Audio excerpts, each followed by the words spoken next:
कति सानो रुम गाह्रो हुँदैन यस्तो रुममा बस्नलाई, न एसी छ न झ्याल छ, कसरी बस्नुहुन्छ? सो यो सबै कमेन्टहरू चाहिँ मेरो पहिलाको भिडियोबाट थियो। फर्स्ट अफ अल सबैजनालाई धेरै धेरै धन्यवाद, अनि माया पनि यति धेरै माया र सपोर्ट गरिदिनु भयो। सो आज चाहिँ मैले लिएर आएको छु तपाईँहरूको लागि मेरो फुल रुम भिडियो। तपाईँहरूलाई थाहा नै छ म चाहिँ बहिनीसँग बस्छु। कतिजनाले चाहिँ सोध्नु भएको थियो कति तिर्नुहुन्छ रुमलाई भनेर।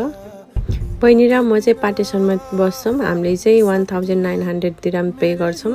यसमा चाहिँ दुईटा बेड हुन्छ, तल र माथि गरेर। माथि यो चाहिँ मेरो बेड हो, यो मुनिको चाहिँ बहिनीको बेड हो।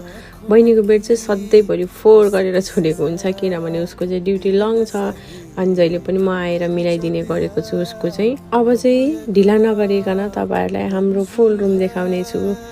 यो चाहिँ हो हाम्रो ढोका। यहाँबाट भित्र छिरेपछि चाहिँ राइट साइडमा चाहिँ हाम्रो लामो कबर्ड छ, तर सानो छ। यो माथि चाहिँ बेडमा जाने बाटो भयो। अनि त्यसपछि यहाँ मेरो बहिनीको बेड, अनि बहिनीको बेडको माथि पनि अलिकति लुगा राख्ने ठाउँ छ।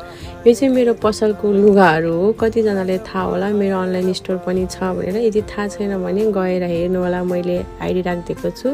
यो चाहिँ हो हाम्रो AC. Thank you every one.